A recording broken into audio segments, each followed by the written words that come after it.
আসসালামু আলাইকুম রহমতুল্লাহি ওবরাকাতুহ।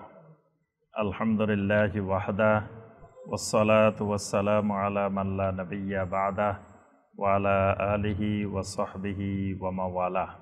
আবার তারা নির্যাতনের রাস্তা, জুলুমের রাস্তা বেছে নিছে।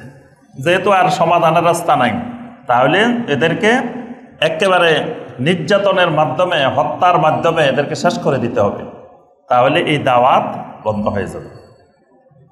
এই কঠিন নির্যাতনের মুহূর্তে একদিন আল্লাহ রসুল সাল্লাল্লাহু আলাইহি ওয়াসাল্লাম হারামের মধ্যে বসে আছেন। এমন সময় খাব্বাব ইবনুল আরাত্তি রাদিয়াল্লাহু তাআলা আনহু নবী সাল্লাল্লাহু আলাইহি ওয়াসাল্লামের কাছে আসলেন। এসে তিনি আস্তে আস্তে নবী সাল্লাল্লাহু আলাইহি ওয়াসাল্লামের নিকটবর্তী হলেন, কাছে গেলেন, গিয়ে বললেন, ইয়া রাসূলুল্লাহ সাল্লাল্লাহু আলাইহি ওয়াসাল্লাম, আলা তাস্তানসিরু লানা আলা তাদউল্লাহ লানা, আপনি কি আমাদের জন্য আল্লাহর কাছে একটু সাহায্য কামনা করবেন না? আপনি কি আমাদের জন্য আল্লাহর কাছে একটু দোয়া করবেন না? আমরা আর কতদিন এইভাবে নির্যাতন সহ্য করতে করতে আমরা নিজেদের জীবন দিয়ে দিব? আপনি একটু আল্লাহর কাছে দোয়া করেন না? আল্লাহ সুবহানাহু ওয়া তাআলার কাছে দোয়া করেন যাতে আল্লাহ আমাদেরকে এই জুলুম থেকে, নির্যাতন থেকে আল্লাহ যাতে আমাদেরকে রক্ষা করেন। তখন আল্লাহ রসুল সাল্লাল্লাহু আলাইহি সাল্লাম প্রথমে একটু শুয়েছিলেন, সেখান থেকে সোজা হয়ে বসলেন। এই খাব্বাব রাদিয়াল্লাহু তাআলা আনহুর কথা শুনে আল্লাহ রসুল সাল্লাল্লাহু আলাইহি সাল্লাম বলে উঠলেন, তোমরা কি মনে করছো যে ঈমান আনছি এটা বললে আল্লাহ তোমাদেরকে জান্নাত দিয়ে দিবেন? আল্লাহ রাব্বুল আলামিন যতক্ষণ না তোমাদেরকে পরীক্ষা না করবেন ততক্ষণ আল্লাহ পাক তোমাদের কাউকে জান্নাত দিবেন না। আর তোমাদের পূর্বে যত উম্মত এই জমিনে এসেছিল তাদের উপরে যেই নির্যাতন নেমে আসছিল, তোমাদের উপরে এখনো সেই নির্যাতন আসে নাই। তাদের অনেক নবীর উম্মতকে লোহার চিরুনি দিয়ে তাদের শরীরকে আঁচ দিয়ে রক্তাক্ত করা হয়েছে, অনেক নবীকে জমিনে হত্যা করা হয়েছে, অনেক নবীর উম্মতকে এর চেয়ে আরো কঠিন কঠিন নির্যাতনের শিকার হতে হয়েছে।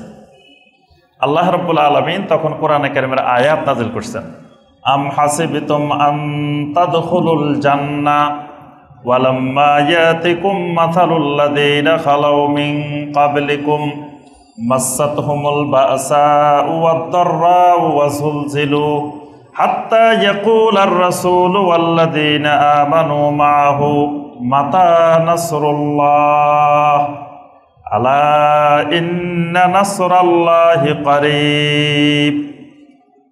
আল্লাহ রাব্বুল আলামিন নবী সাল্লাল্লাহু আলাইহি ওয়াসাল্লামের এই কথার সমর্থনে কোরআনে কারীমের এই আয়াত নাযিল করেছে। আল্লাহ পাক বলছেন, আম হাসিবতুম আন তাদখুলুল জান্নাহ, তোমরা কি ধারণা করে নিয়েছো তোমরা সবাই জান্নাতে চলে যাবা, সবাই জান্নাতে ঢুকে যাবা, এটা কি ধারণা করে বসে আছো?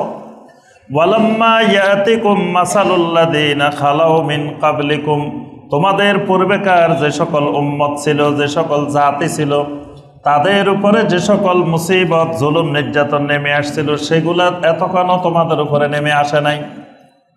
মাসাতহুমুল বাসা ওয়াদ-দাররাউ ওয়া যুলজিলু, তাদেরকে এমন কঠিন কঠিন বিপদ আপদ, মুসিবত, কম্পন তাদের সৃষ্টি হয়েছিল, হাত্তা ইয়াকুলার রাসূল ওয়াল্লাযীনা আমানু মা'আহু, শেষ পর্যন্ত আল্লাহর ওই রাসূল এবং ঈমানদাররা বলে উঠছিলেন, মাতা নাসরুল্লাহ।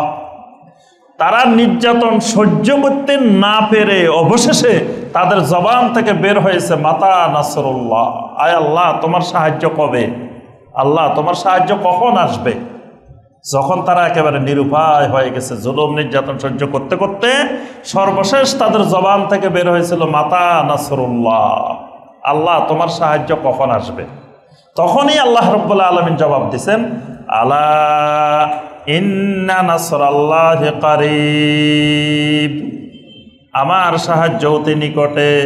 মানে এখন তোমরা আমার সাহায্য পাওয়ার যোগ্য, মানে পরীক্ষিত, তোমাদেরকে যাচাই বাছাই করে একেবারে নিখুঁত প্রমাণিত হইছ, এখনই তোমাদের উপরে আমার সাহায্য আসবে। সুবহানাল্লাহ।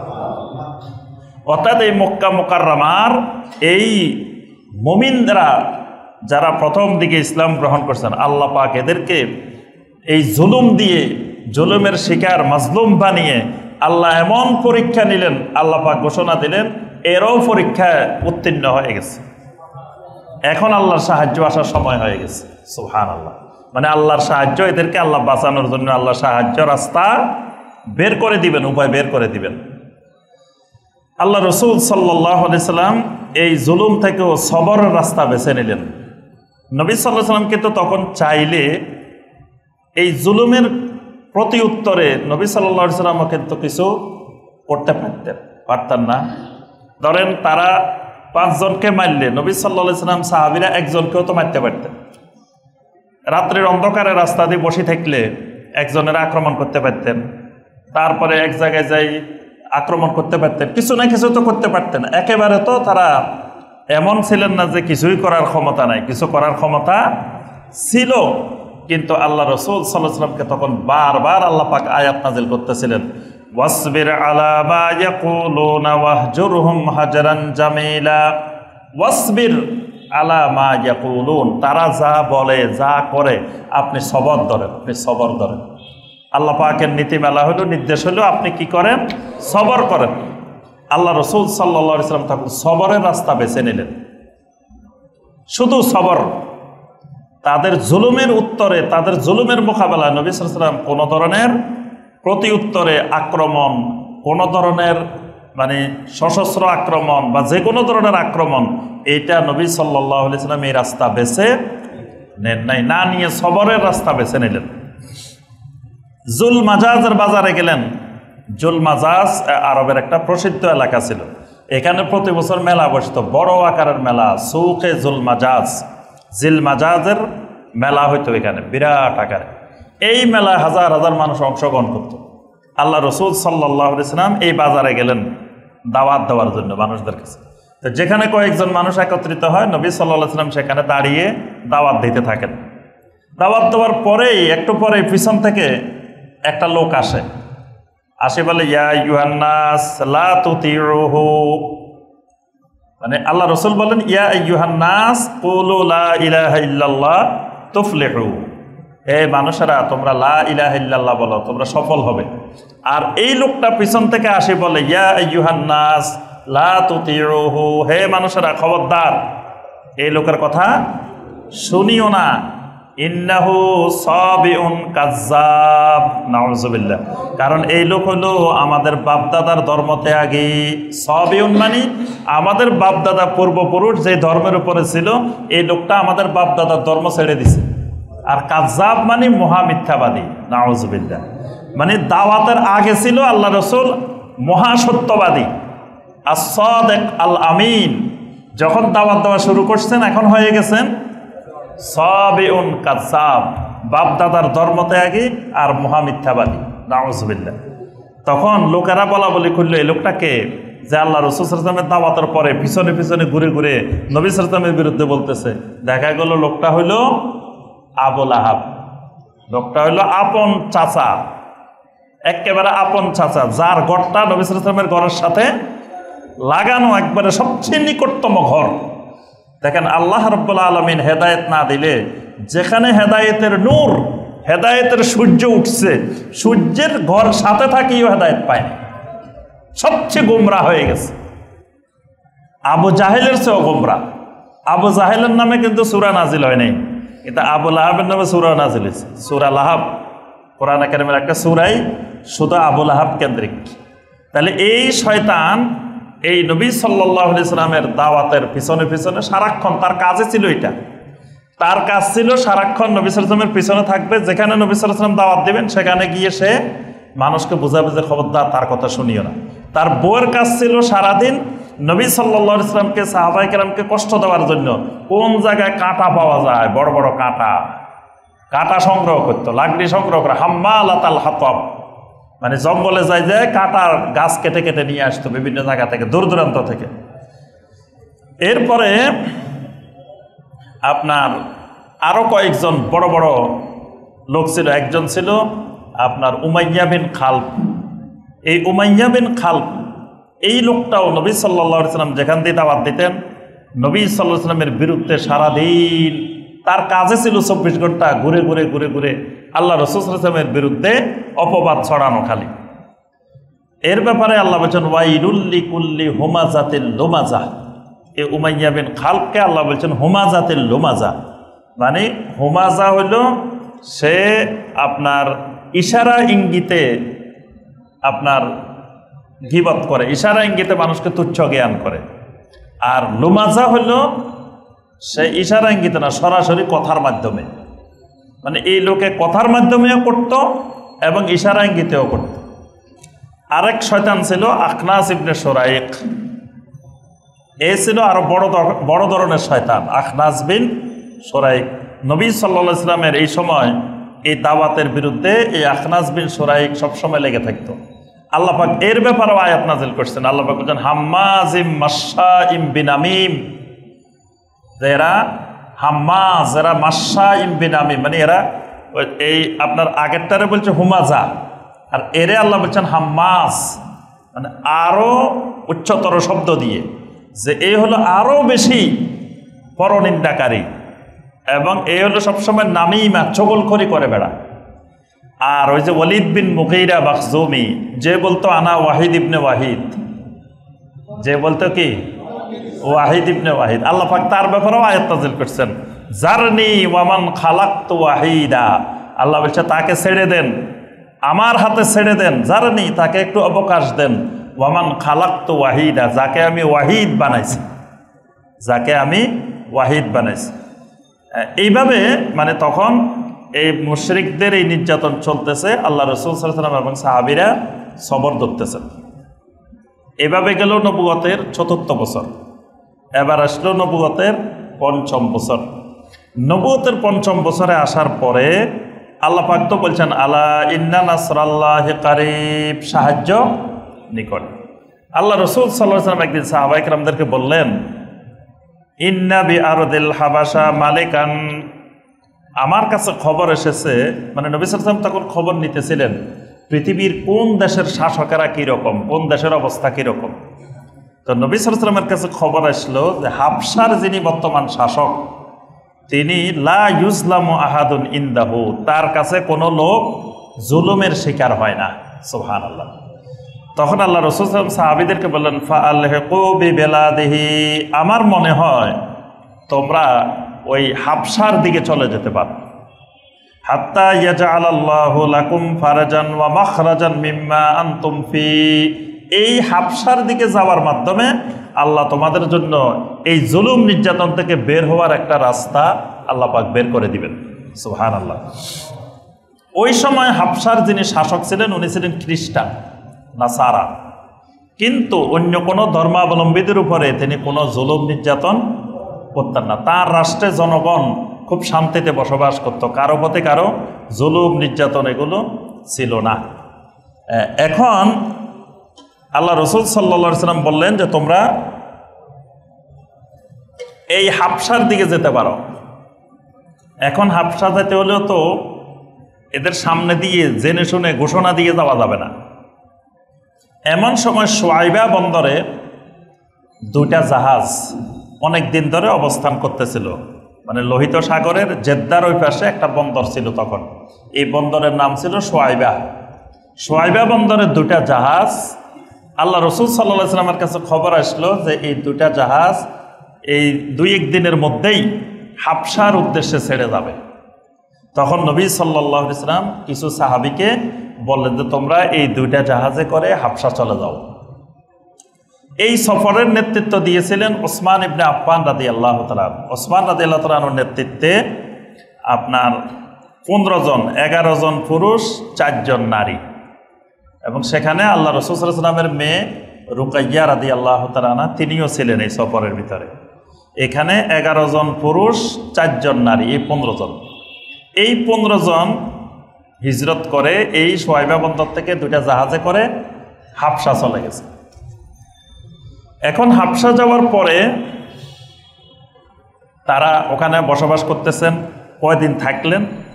এরপরে এরা খবর পাই গেছে, মক্কার আবু জেহেল, আবু লাহাব, আখনাস ইবনে শুরাইক, এরা খবর পাইল যে এরকম 15 জন হাবশা চলে গেছে।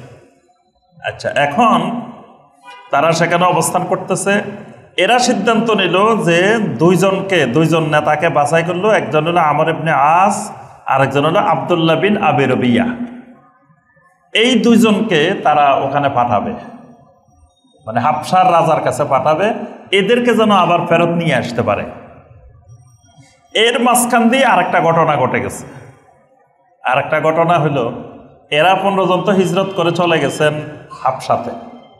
আল্লাহ রসুল সাল্লাল্লাহু আলাইহি ওয়াসাল্লাম একদিন মক্কা মুকাররমায় কাফের মুশরিকদের সামনে সূরা আন-নজম তেলাওয়াত করে কাফের মুশরিকদেরকে শুনাইলেন।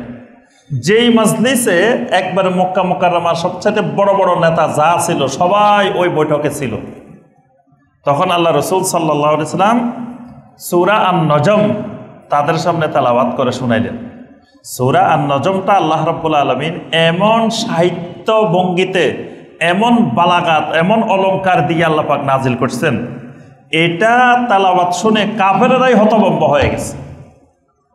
আল্লাহ সুবহানাহু ওয়া তাআলা এই সূরার মধ্যে বলছেন, ওয়ান নাজমে ইজা হাওয়া মা দাল্লা সাহিবুকুম ওয়া মা গাওয়া ওয়া মা ইয়ানতিকু আনিল হাওয়া ইন হুয়া ইল্লা ওয়াহয়ুন ইউহা আল্লামাহু শাদীদুল কুওয়া যু মিররাতিন ফাস্তাওয়া ওয়া হুয়া বিল উফুকিল আ'লা। মানে এটার অলংকার, সাহিত্যিক যে অলংকার, উচ্চ মান, এটা আরবদের কবিতাগুলোকে হার মানায় দিছে। আরবের কাফেররা এই নবী সাল্লাল্লাহু আলাইহি ওয়াসাল্লামের কণ্ঠে এই সূরার তেলাওয়াত শুনে এমন বিমোহিত হয়ে গেছে। এই সূরার লাস্টে এসে আল্লাহ পাক বলছেন, ফাসজুদু লিল্লাহি ওয়াবুদু, সুতরাং তোমরা আল্লাহকে সাজদা করো, আল্লাহর গোলামি করো। এটা প্রথম সাজদার আয়াত। আব্দুল্লাহ বিন মাসউদ রাদিয়াল্লাহু তাআলা আনহু বলেন, সর্বপ্রথম সাজদার আয়াত নাজিল হয়েছে এই সূরা আন-নজমে। এই সূরা তেলাওয়াত করছেন, করার পরে আল্লাহ রাসূল সাল্লাল্লাহু আলাইহি ওয়াসাল্লাম সাজদা করছেন। নবী সাল্লাল্লাহু আলাইহি ওয়াসাল্লামের সাথে সব কাফেরেরও সাজদা পড়ে গেছে। যতজন ছিল সবগুলা আপনার সাজদায় পড়ে গেছে। মানে তারা যে সাজদায় পড়ে গেছে, কিভাবে পড়ে গেছে এটাও তাদের খেয়াল নাই। মানে নবী সাল্লাল্লাহু আলাইহি ওয়াসাল্লামের কণ্ঠে তেলাওয়াত শুনতে শুনতে এমন আশ্চর্যিত, এমন বিমোহিত হয়ে গেছে, এখন নবী সাল্লাল্লাহু আলাইহি ওয়াসাল্লাম সাজদা করতেছেন, তারাও সাজদা করতেছে। এখন এই সাজদার খবর চারিদিকে ছড়িয়ে পড়ছে যে আজকে মক্কাতে কাফেরদের বড় বড় নেতা যারা ছিল সবাই কি করছে, মুহাম্মদ সাল্লাল্লাহু আলাইহি ওয়াসাল্লামের সাথে সাজদা করছে। এবং এই খবর দ্রুত গতিতে সে হাবশা পর্যন্ত পৌঁছে গেছে। এখন হাবশা পর্যন্ত পৌঁছার পরে সেখানে যে সাহাবীরা ছিলেন এরা মনে করলেন যে মনে হয় সব কাফেররা কি হয়ে গেছে, মুসলিম হয়ে গেছে। তখন তো আর মোবাইল এরকম যোগাযোগ এগুলো ছিল না, যার মাধ্যমে খবর পাইছে সেই খবর যাইতে আপনার তো ওই পর্যন্ত যাইতে পৌঁছছে যে মক্কার সব লিডাররা, সব লোকেরা মুসলমান হয়ে গেছে। তারা মনে করলেন আর আমরা হাবশায় থাকার দরকার কি, তাহলে তো আমরা মক্কায় ফিরে যেতে পারি, কারণ মক্কাতে তো এখন আর জুলুম নির্যাতন হবে না, যেহেতু সব নেতারাই মুসলিম হয়ে গেছে। আসলে তো একটাও মুসলিম হয়নি। এখন এর মধ্যে ওসমান ইবনে মাযউন রাদিয়াল্লাহু তাআলা আনহু তিনিও ছিলেন। তিনি একবারে চলেই আসছেন মক্কা মুকাররমায়, এই খবর পাই। আর কয়েকজন সাহাবী এই খবর পাই আপনার সোয়াইবা বন্দর পর্যন্ত জাহাজে চলে আসছিলেন। এই বন্দরে নামার পরে খবর পাইছেন যে না, ঘটনা তো এটা না, ঘটনা ছিল নবী সাল্লাল্লাহু আলাইহি ওয়াসাল্লাম সূরা আন-নজমের সাজদা করছেন, তারাও সাজদা করছে, কিন্তু তারা আসলে ঈমান আনে নাই। এখন অনেকেই আবার ওই সোয়াইবা বন্দর থেকে আবার চলে গেছেন হাবশা। ওসমান ইবনে মাযউন রাদিয়াল্লাহু তাআলা আনহু সহ কয়েকজন মক্কায় চলে আসছেন। আচ্ছা, মক্কাতে আসার পরে এখন এরা যে সাজদা করলো, এখন এবার বাকিরা সাধারণ লোকেরা এদেরকে জিজ্ঞাসা করতেছে, এ মিয়া, মুহাম্মদ সাল্লাল্লাহু আলাইহি ওয়াসাল্লামের বিরুদ্ধে তোমরা এত কিছু করো, তো মুহাম্মদ সাল্লাল্লাহু আলাইহি ওয়াসাল্লামের তেলাওয়াতের সাথে সাথে তোমরাও তো মুহাম্মদের রবকে সাজদা করলে একসাথে কোরআনের আয়াত শুনে, তো এটা কেমন কথা? তখন এরা বলতেছে যে শোনো, আমরা তো আসলে সূরা আন-নজম শুনে সাজদা করিনি। কেমনে সাজদা করছো? সূরা আন-নজমের ভিতরে আমরা একটা আয়াত পাইছি, এটা হলো গারানিকের আয়াত। এই আয়াতে মানে এতদিন পর্যন্ত মুহাম্মদ সাল্লাল্লাহু আলাইহি ওয়াসাল্লাম শুধু আমাদের মাবুদদেরকে গালি দিছে, কিন্তু আজকে মুহাম্মদ সাল্লাল্লাহু আলাইহি ওয়াসাল্লাম আমাদের মাবুদদের প্রশংসা করছে। এই কারণে আমরা মুহাম্মদ সাল্লাল্লাহু আলাইহি ওয়াসাল্লামের এই কথা শুনে এত খুশি হয়েছি, ওই খুশি হয়ে সেজদা করছি। বুঝতে পারছেন? আমরা আসলে মুহাম্মদের রবকে সেজদা করে দেয়, আমরা ওই মুহাম্মদ সাল্লাল্লাহু আলাইহি ওয়াসাল্লামের তেলাওয়াতের মাঝখানে তারা একটা আয়াত বানাইছে, বলছে যে আমরা এই আয়াত শুনে আমাদের মাবুদদের প্রশংসা শুনে আমরা সেজদা করছি। আয়াতটা কি? মুহাম্মদ সাল্লাল্লাহু আলাইহি ওয়াসাল্লাম নাকি বলছেন যে ইন্নাল গারানি কাল উলা, ইন্নাল গারানি কাল উলা মানে গারানিক উচ্চ পর্যায়ের গারানিক যারা আছে যে তাদের কাছে ইন্না শাফাআতাহু তুরতাজা, মানে তাদের কাছে শাফাআতের আশা করা যায়। গারানিক কাকে বলে? গারানিক হইল আপনার আরবে পানির মধ্যে বসবাস করে বক পাখির মতো এরকম সাদা একটা পাখি আছে, ওই পাখিকে বলা হয় গুরনুক। গুরনুকের বহুবচন গারানিক। তো আল্লাহ পাক নাকি বলছেন যে ওই পাখি, উচ্চ পর্যায়ের এই পাখিগুলো তাদের কাছ থেকে শাফাআত পাওয়া যাবে। মানে এটা তাদের বানানো একটা বাক্য, মানে ওই সেজদার জবাব দেওয়ার জন্য যে আমরা কোরআন শুনে সেজদা দিই নাই, আমরা এটা শুনে সেজদা দিচ্ছি। অথচ রাসূলুল্লাহ সাল্লাল্লাহু আলাইহি ওয়াসাল্লাম এই জাতীয় কোনো বাক্য উচ্চারণ করেন। আচ্ছা, এখন যারা মক্কা চলে আসছে, আসার পরে এদেরকে বলতেছে এই তোমরা যে এই মক্কা মুকাররমা ছেড়ে হাবশা গেছো, কার পারমিশন নিয়ে গেছে? আমাদের পারমিশন ছাড়া, অনুমোদন ছাড়া তোমরা হাবশা গেছো, আবার হাবশা থেকে আসছো। এখন তোমরা আমাদেরকে টাকা পয়সা দিয়ে তারপরে আমাদের আশ্রয় নিয়ে থাকা লাগবে, এমনি আর মক্কাতে তোমরা থাকতে পারবা না। তখন এই যে সাহাবীরা ফিরে আসছিলেন, এরা এক একজন বড় বড় লিডারের অধীনে, মানে তাদেরকে কিছু দিয়ে তাদের অধীনে বসবাস করতে বলছে যে তোমরা আমাদেরকে এই টাকা পয়সা দিয়ে আমাদের অধীনে থাকবে, 100% নিরাপত্তা পাইবা, তোমাদের প্রতি কেউ জুলুম করতে পারবে না।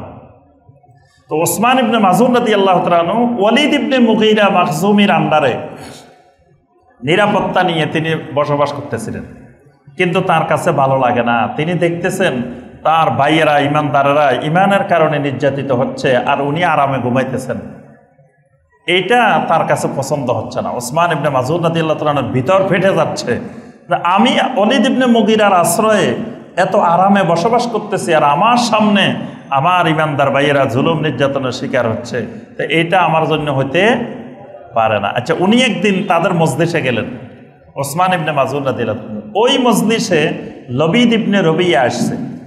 লবিদ ইবনে রবিয়া ওই যুগের মানে সেরা কবি যারা, মুআল্লাকার কবি যারা, এদের মধ্যে একজন হলো লবিদ ইবনে রবিয়া।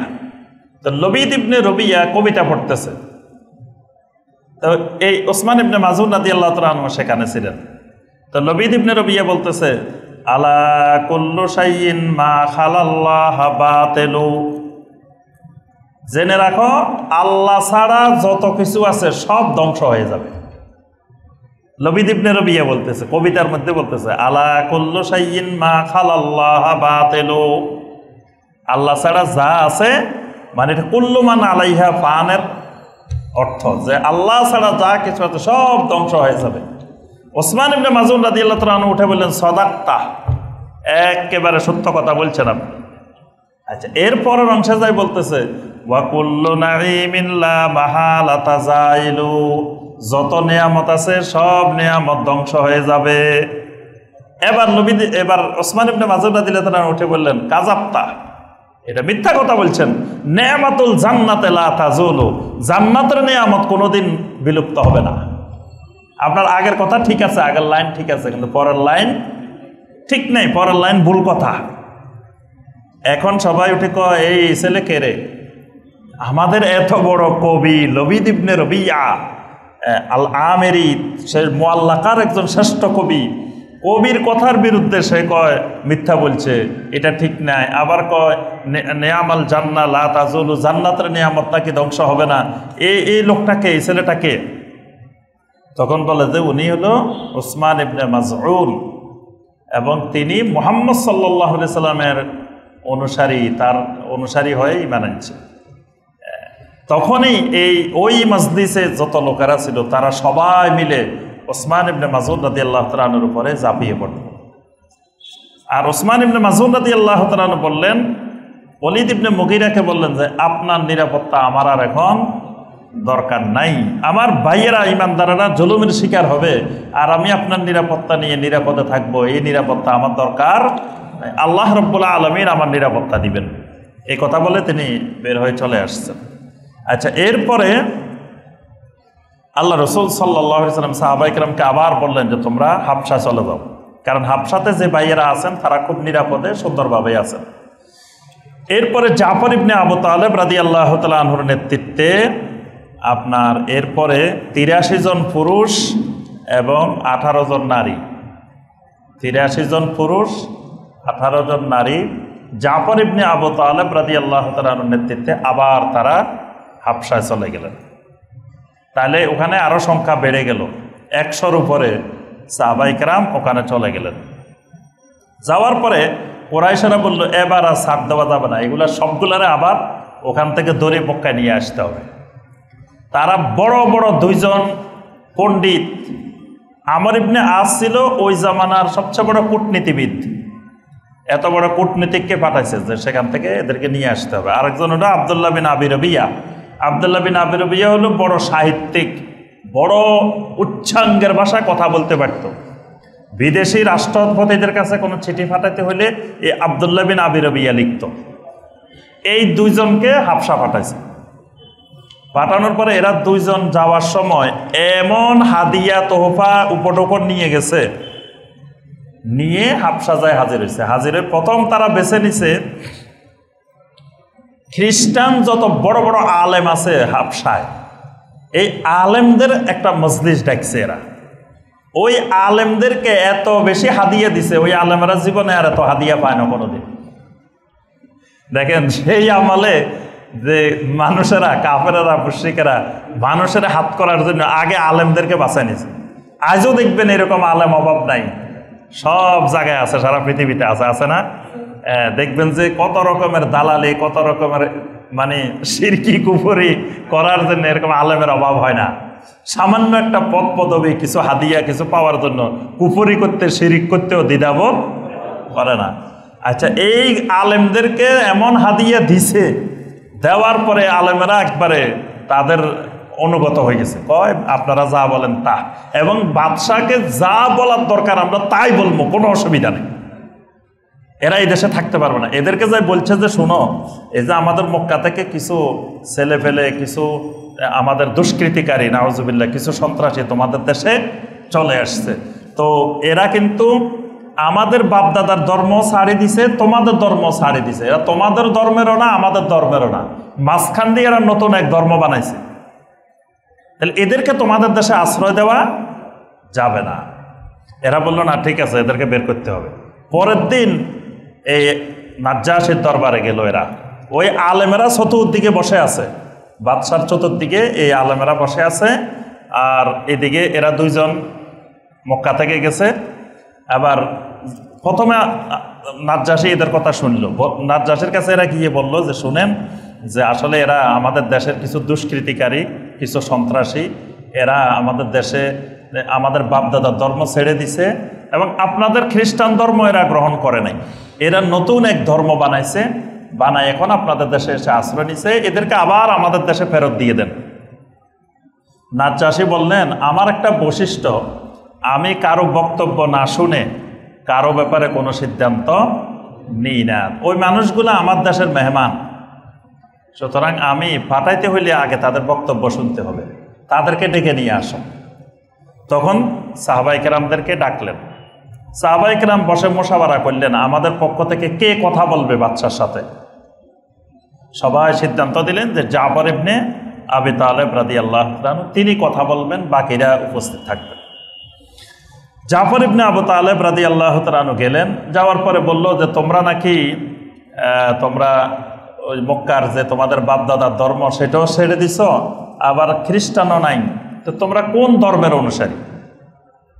তখন জাফর ইবনে আবি তালেব রাদিয়াল্লাহু তাআলা বলছেন, নাহনু আলা মিল্লাতে ইব্রাহিম আলাইহিস সালাম, আমরা তো ইব্রাহিম আলাইহিস সালামের মিল্লাতের অনুসারী, আমাদের দ্বীনের নাম ইসলাম, এবং ইব্রাহিম আলাইহিস সালাম যেই তাওহীদের অনুসারী ছিলেন আমরা সেই তাওহীদের অনুসারী। আচ্ছা, তো তোমাদের নেতাকে, তোমাদেরকে এই কথা কে শিখাইল? বলছে যে আমাদেরকে শিখাইছেন যিনি, তার নাম মুহাম্মদুর রাসূলুল্লাহ সাল্লাল্লাহু আলাইহি ওয়াসাল্লাম, এবং তার ব্যাপারে আপনাদের ইনজিলেও এই কথা আছে, এবং ঈসা আলাইহিস সালাম তার আগমনের ব্যাপারে আপনাদেরকে সুসংবাদ শোনাই গেছেন। আচ্ছা বলেন, আচ্ছা তার ব্যাপারে আরো কিছু বলো তো। তখন জাফর ইবনে আবি তালেব রাদিয়াল্লাহু তাআলা আনহু সূরা মারিয়াম তেলাওয়াত করে শোনাইছে।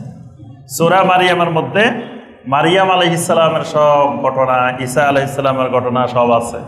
আচ্ছা, বাদশাহ এগুলো শুনতেছেন আর দুই চোখ দিয়ে নাজ্জাশীর পানি পড়তেছে।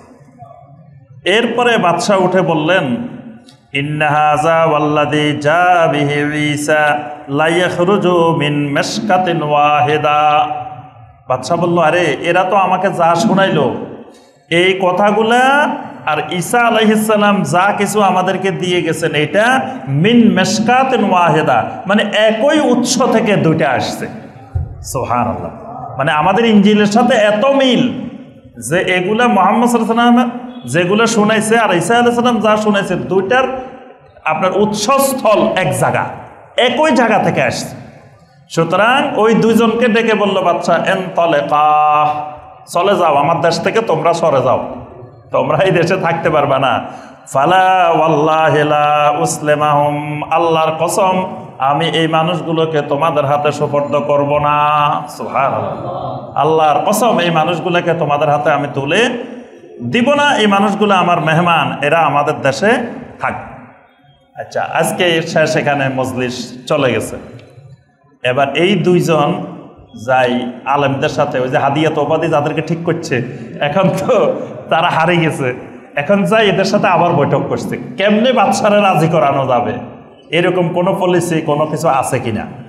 ওই আলেমেরা বুদ্ধি দিল, শুনেন একটা পলিসি আছে, কালকে আপনারা আবার যাইবেন, যাই বলবেন যে আপনি যে মেহমান রাখছেন এদেরকে, এরা তো ঈসা আলাইহিস সালামকে আল্লাহর ছেলে মনে করে না, আপনার নবীরে এরা কিন্তু সম্মান করে না, এরা নবীর তাজিম করে না, এরা আপনার নবীরে আল্লাহর ছেলে মনে করে না, এরা তো ঈসাকে আল্লাহর গোলাম মনে করে, আল্লাহ রসুল মনে করে, এদের সাথে আপনাদের আকীদার মিল নেই, বিশাল গণ্ডগোল আছে। এই কথা যদি আপনি বলতে পারেন, তুলে ধরতে পারেন বাদশার সামনে, কারণ বাদশাহ তো ধর্মবীরু ঈসাই, তাহলে ঈসা আলাইহিস সালামের ব্যাপারে বাদশার আকীদা হইল ঈসা আল্লাহর ছেলে। এরা যখন এটা মানবে না, তখন ঈসা আলাইহিস সালাম এদের এই বাদশাহ নাজ্জাশী এদেরকে থাকতে দিবে না। পরের দিন আবার গেছে এরা দুজন, যাই বলতেছে, শুনেন এরা তো ঈসা আলাইহিস সালামের ব্যাপারে খুব জঘন্য আকীদা পোষণ করে। কি আকীদা? এরা আল্লাহর ছেলে মনে করে না। আবার ডাকছে বাদশাহ যে এদেরকে ডাকো। জাফর ইবনে আবু তালেব রাদিয়াল্লাহু তাআলা আনহু সহ আসছেন সাহাবীরা, জিজ্ঞাসা করলো, আচ্ছা তোমরা ঈসা ইবনে মারিয়ামের ব্যাপারে তোমরা কি আকীদা পোষণ করো?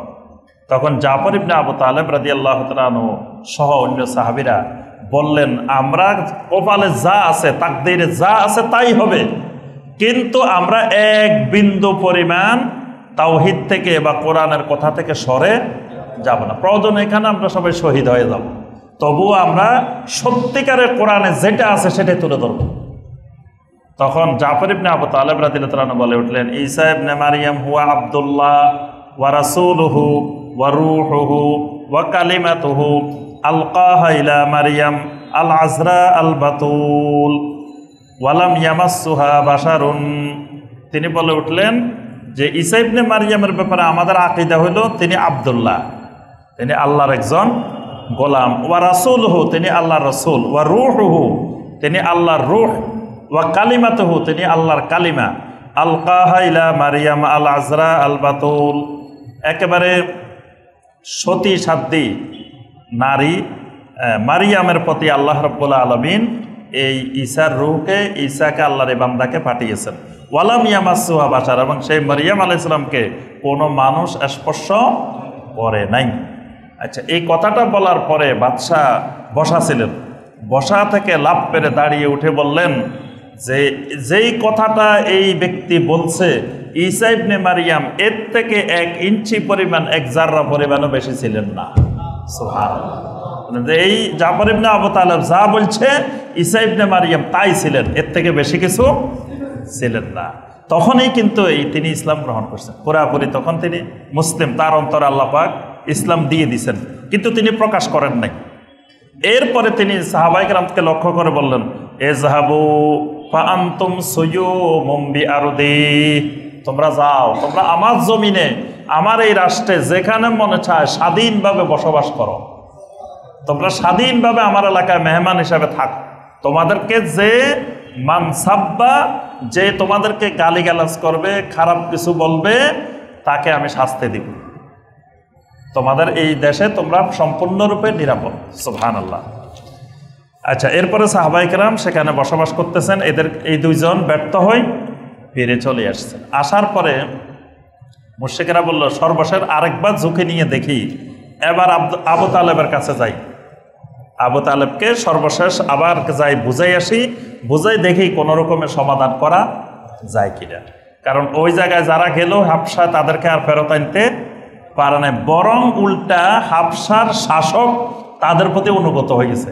এবং কোন সময় হাবশার শাসক আবার মুহাম্মদ সাল্লাল্লাহু আলাইহি ওয়াসাল্লামকে নিয়ে যায় হাবশা, মানে তারা এখন ভীষণ শঙ্কায় পড়ে গেছে, যেহেতু সাহাবীদেরকে জায়গা দিছে, তা একসময় মুহাম্মদ সাল্লাল্লাহু আলাইহি ওয়াসাল্লামকেও সে নিয়ে যেতে পারে। এখন তারা সবাই আবু তালেবের কাছে গেছে, গিয়ে বলছে, আবু তালেব, তুমি তো জানো ইন্না ইবনা আখিকা সাবকাদ সাব্বা আলিহাতানা, তোমার ভাতিজা আমাদের মাবুদদেরকে গালি দে, আমাদের দ্বীনকে ভ্রান্ত বলে, আমাদের মাবুদদেরকে ভ্রান্ত বলে। তো এক কাজ করো, তোমার ভাতিজা কি চায়, যা চায় আমরা সব দিব, অসুবিধা নেই। তবুও তোমার ভাতিজাকে বলো যে আমাদের মাবুদদের বিরুদ্ধে যেন কোনো কথা না বলে। আচ্ছা, এবং যদি বলে তাহলে কিন্তু অবস্থা খারাপ, আমরা তোমাকে মানব না, তোমাকে না মেনে আমরা মুহাম্মদকে একেবারে শেষ করে দেব, হত্যা করে ফেলবো, নাউযুবিল্লাহ। আর যদি বুঝে শুনে তাকে ঠিক করতে পারো তাহলে ভালো কথা। এইরকম হুমকি দমকি দিয়ে গেল। তখন আবু তালেব ভয় পেয়ে গেছেন যে এই কঠিন অবস্থায় তারা কি করে বসে আমার ভাতিজাকে। তখন তিনি নবী সাল্লাল্লাহু আলাইহি ওয়াসাল্লামকে ডাকলেন, ডেকে বললেন, ভাতিজা, ইয়া ইবনা আখি, হে ভাতিজা, তুমি তো জানো তারা আমার কাছে আসছিল এই বিষয় নিয়ে, তুমি তোমার অভিপ্রায় আমাকে জানাও। আমার মনে হয় তুমি এই দিকে বেশি না আগায় একটু চুপচাপ থাকলে ভালো হয়, তোমার নিজের নিরাপত্তা দরকার। আমার মনে হচ্ছে আমি নিজেও তো তোমার নিরাপত্তা দিতে পারবো না, কারণ পুরা মক্কার লোকেরা তোমার বিরুদ্ধে খেপে গেছে। আল্লাহ রাসূল সাল্লাল্লাহু আলাইহি ওয়াসাল্লাম চাচাকে বললেন, ইয়া আম্মি ওয়ালাউ ওয়াদাউ শামসা ফি ইয়ামিনি ওয়াল কামারা ফি শিমালি, চাচা, আল্লাহর কসম, যদি তারা আমার ডান হাতে সূর্য এনে দেয়, বাম হাতে আমার চন্দ্র এনে দেয়, তবুও আমাকে এই দাওয়াত থেকে ফিরাইতে পারবে না। এই কথা বলে তিনি চলে যাচ্ছিলেন। তখন চাচা আবু তালেব ডেকে বললেন, শোনো, যে আল্লাহর কসম, আমিও তোমাকে যতদিন বেঁচে আছি, তোমাকে ওই কাফের মুশরিকদের হাতে আমিও তোমাকে ছেড়ে দিব না। আল্লাহু আকবার। ইসলাম গ্রহণ করে নাই, কিন্তু কথাটা কত শক্ত, যে আমি যতদিন বেঁচে আছি ততদিন তোমাকে কোনো কাফের মুশরিকের হাতে ছেড়ে দিব না। আচ্ছা, আবু তালেবের কাছ থেকে তারা আর তেমন কিছু পাইল না। আবু তালেব কি করলো, এবার তিনি খুব চিন্তায় পড়ে গেলেন যে ভাতিজার অবস্থা, কোন সময় কি করে, কোন সময় তারা অপহরণ করে নিয়ে যায়, কোন সময় মারি ফেলায়। তিনি বনু হাশেম এবং বনু মুত্তালিবের সবাইরে ডাকলেন। বনু হাশেম এবং বনু মুত্তালিব গোত্রের সব নেতাদেরকে, যারা একটু মানে সিনিয়র আছেন, যারা একটু গণ্যমান্য আছেন, সবাইকে ডাকছেন। ডেকে বললেন, শোনো, মুহাম্মদ সাল্লাল্লাহু আলাইহি ওয়াসাল্লাম যদিও আমাদের বাপদাদার দিন পরিত্যাগ করছে, কিন্তু সে আমাদের সন্তান, এই বনু হাশেমের সন্তান, বনু মুত্তালিবের সন্তান। সুতরাং তাকে এই মক্কার লোকেরা কোনো নির্যাতন করবে, তাকে মেরে ফেলবে, তাকে অপহরণ করবে, এইটা আমরা বনু হাশেম বনু মুত্তালিব সহ্য করতে পারবো না। এজন্য আমরা সবাই মিলে শপথ করো যে যে কোনো উপায়ে মুহাম্মদ সাল্লাল্লাহু আলাইহি ওয়াসাল্লামকে আমরা রক্ষা করব। দেখেন, ঈমান আনা নাই, কিন্তু তারা শপথ করতেছে যে মুহাম্মদ সাল্লাল্লাহু আলাইহি ওয়াসাল্লামকে রক্ষা করবে। এই বৈঠকে আবু লাহাবও ছিল। আবু লাহাব লাফ মারি উঠে দাঁড়ায় গেছে, বলছে, না, আমি নাই, আমি চলে যাচ্ছি, তোমরা করো, আমি এটার মধ্যে। আবু লাহাব ছাড়া আর এই বনু হাশেম এবং বনু মুত্তালিবের প্রত্যেকটা মানুষ এই ব্যাপারে আবু তালেবের সাথে শপথ করছে যে আমরা মুহাম্মদ সাল্লাল্লাহু আলাইহি ওয়াসাল্লামের জীবন জান মাল রক্ষার জন্য যা করা দরকার আমরা সব করব। প্রয়োজনে আমরা এই পুরা এই মক্কার লোকদের সাথে যুদ্ধ করব, তারপরেও তার নিরাপত্তা আমরা দিব। তখন আল্লাহ রাসূল সাল্লাল্লাহু আলাইহি ওয়াসাল্লামকে রাত্রে পাহারা দেওয়া হতো। নবী সাল্লাল্লাহু আলাইহি ওয়াসাল্লামের যে সাহাবীরা তখন মক্কায় ছিলেন, এরা রাত্রিবেলায় পালাক্রমে পাহারা দিতেন। নবী সাল্লাল্লাহু আলাইহি ওয়াসাল্লাম যখন ঘুমাইতেন ঘরের মধ্যে, তখন আপনার কয়েকজন সাহাবী বাইরে পাহারা দিতেন, তারপরে কয়েকজন ঘুমাইতেন, আবার কয়েকজন পাহারা দিতেন। এইভাবে অনেক দিন ছিল। এবং আবু তালেব যতক্ষণ পর্যন্ত নবী সাল্লাল্লাহু আলাইহি ওয়াসাল্লামকে ঘুমাইতে না দেখতেন, ততক্ষণ তিনি ঘুমাইতেন না। আগে সরাসরি এসে দেখে যেতেন যে আল্লাহ রাসূল সাল্লাল্লাহু আলাইহি ওয়াসাল্লাম ঘুমাইছেন কিনা, তারপরে তিনি ঘুমাইতে যেতেন। এবং নবী সাল্লাল্লাহু আলাইহি ওয়াসাল্লামকে রাত্রে, অনেক রাত্রে আবু তালেব ঘুমানোর সময় এক বিছানায় ঘুমাইছে, আবু তালেব এসে ওই বিছানা পাল্টায় আরেক জায়গায় নিয়ে ঘুমাইছে। বলছে যে এখানে ঘুমানো যাবে না, কারণ কাফেরেরা দেখছে যে এখানে ঘুমাইছে, তা রাত্রে যে কোনো সময় এখানে আসে আক্রমণ করতে পারে, অপহরণ করতে পারে। এই জন্য রাত্রের গভীরে আরেক জায়গায় নিয়ে আল্লাহ রাসূল সাল্লাল্লাহু আলাইহি ওয়াসাল্লামকে ঘুমানোর জন্য নিয়ে যেতেন। এই অবস্থায় আপনার দিন চলতেছিল। এমন সময় আল্লাহ রাসূল সাল্লাল্লাহু আলাইহি ওয়াসাল্লাম এই কঠিন অবস্থার মধ্যেও আপনার আল্লাহর দ্বীনের দাওয়াত, তাওহীদের দাওয়াত আস্তে আস্তে পর্যায়ক্রমে দিতে যাচ্ছিলেন। এইভাবে গেল নবুয়তের ৫ম বছর। এবার আসলো নবুয়তের ৬ষ্ঠ বছর। ৬ষ্ঠ বছরে গুরুত্বপূর্ণ ২টি ঘটনা ঘটে। তো এই ৪র্থ বছর ৫ম বছর পর্যন্ত আমাদের ১৩তম পর্ব এখানে শেষ।